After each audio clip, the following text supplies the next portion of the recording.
Hello दोस्तों, नमस्कार। आज की वीडियो में मैं आपको बताने वाला हूं कि रेलवे अप्रेंटिस करने के क्या फ़ायदे हैं, क्या नुकसान है। बहुत सारे स्टूडेंट आईटीआई करने के बाद इस कन्फ्यूजन में रहते हैं कि मैं अप्रेंटिस करूं कि नहीं करूं, क्योंकि बहुत सारे स्टूडेंट को यह पता नहीं रहता है कि रेलवे से अप्रेंटिस करने के क्या फ़ायदे हैं। मैं आज की इस वीडियो में इसके फ़ायदे तो बताऊंगा, लेकिन साथ साथ मैं इसके नुकसान भी आप लोगों को बताऊंगा।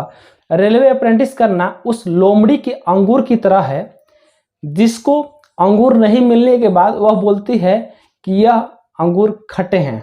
ठीक उसी तरह यहाँ पर भी किसी को अगर जॉब नहीं मिलता है तो वह छात्र कहेंगे कि अप्रेंटिस करना बेकार है, अप्रेंटिस करने के कोई फ़ायदा नहीं है, आदमी बेरोजगार हो जाता है। आइए दोस्तों, हम जानते हैं कि रेलवे अप्रेंटिस के क्या फ़ायदे हैं और क्या नुकसान हैं।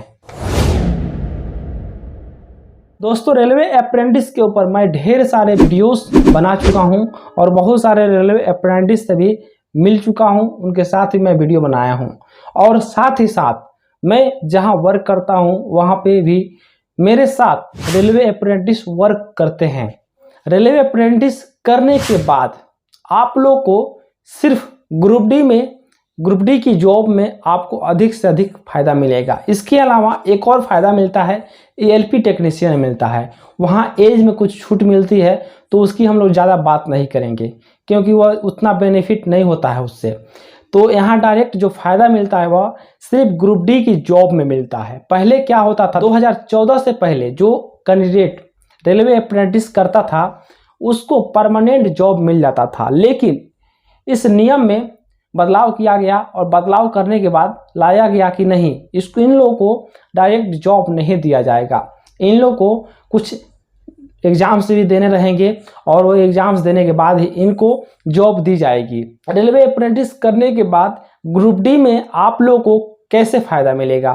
पहला चीज़, अगर ग्रुप डी की फ्यूचर में वैकेंसी निकलती है और जब आप रेलवे से अप्रेंटिस कर चुके रहिएगा तो उस समय मान लीजिए वह वैकेंसी में 100 सीटें हैं।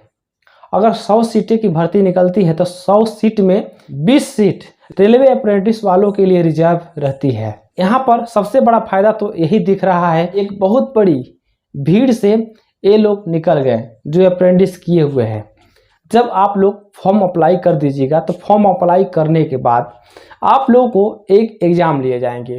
एग्ज़ाम के बाद फिजिकल टेस्ट भी होता है, लेकिन फिजिकल टेस्ट नहीं देने हैं। इसके बाद डायरेक्ट डॉक्यूमेंट वेरिफिकेशन और मेडिकल में बुलाया जाएगा।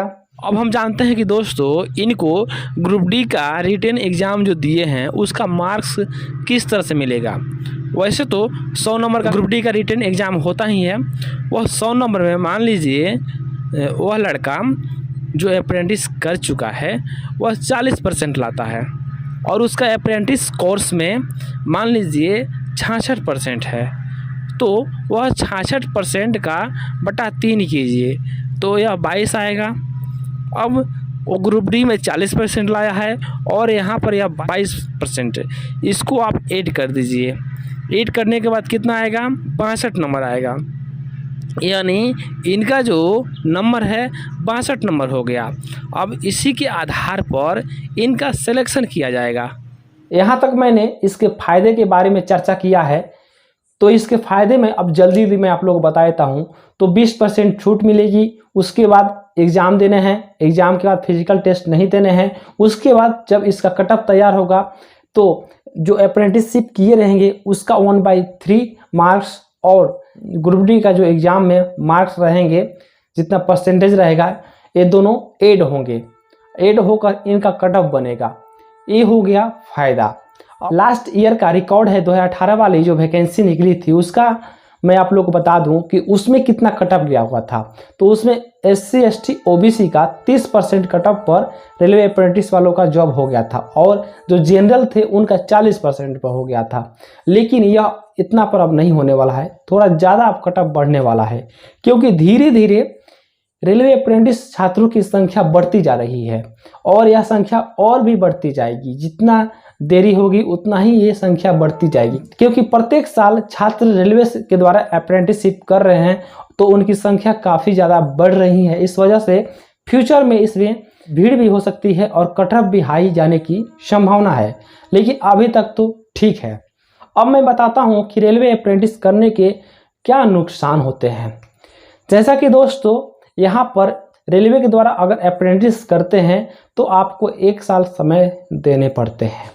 यह 1 साल बहुत सारे लड़कों को भटका देता है। भटकाने का मतलब यह है कि बहुत सारे लड़के जो पढ़ाई छोड़कर यहाँ वर्क करने चले आते हैं, वो लोग अपनी पढ़ाई को कंटिन्यू नहीं रख पाते हैं।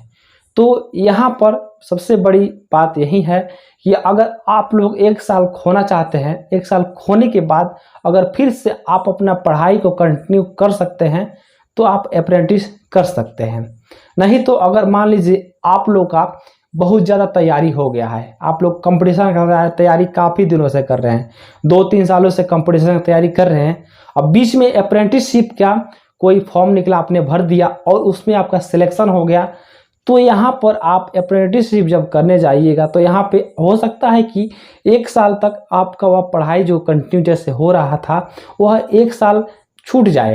तो यह 1 साल जो पढ़ाई आपका गैप हो जाएगा, तो इस बीच आप काफ़ी कमज़ोर हो जाइएगा। फिर इसके बाद आपको फिर से एक शुरुआत करनी पड़ेगी। तो अगर आप लोग 1 साल अपना खोना चाहते हैं तो आप लोग रेलवे अप्रेंटिस कर सकते हैं। यहाँ पर सीधा सीधा आप लोगों को बता दूं कि रेलवे अप्रेंटिस कोई जॉब नहीं है, यह एक प्रकार का कोर्स है। यहाँ पर आप लोग को 1 साल समय देने होते हैं और यह 1 साल का कोर्स समाप्त होता है। बाद में आप लोग ये मत कहिएगा कि रेलवे अप्रेंटिस में हम 1 साल काम कराया गया और मुझे जॉब नहीं दिया गया। अब कोई भी जॉब नहीं मिलने वाला है, डायरेक्ट वैकेंसी आ रही है तभी रेलवे अप्रेंटिस करने के फ़ायदे हैं, नहीं तो कोई फ़ायदा नहीं है। दोस्तों आज की वीडियो में मैंने आप लोग को कंप्लीट जानकारी देने की कोशिश किया है कि रेलवे अप्रेंटिस करने के क्या फ़ायदे होंगे और क्या नुकसान होंगे। उम्मीद करता हूं कि इस वीडियो से आप लोग को काफ़ी कुछ नॉलेज मिला होगा। मिलते हैं दोस्तों नेक्स्ट वीडियो में नई जानकारी के साथ। धन्यवाद।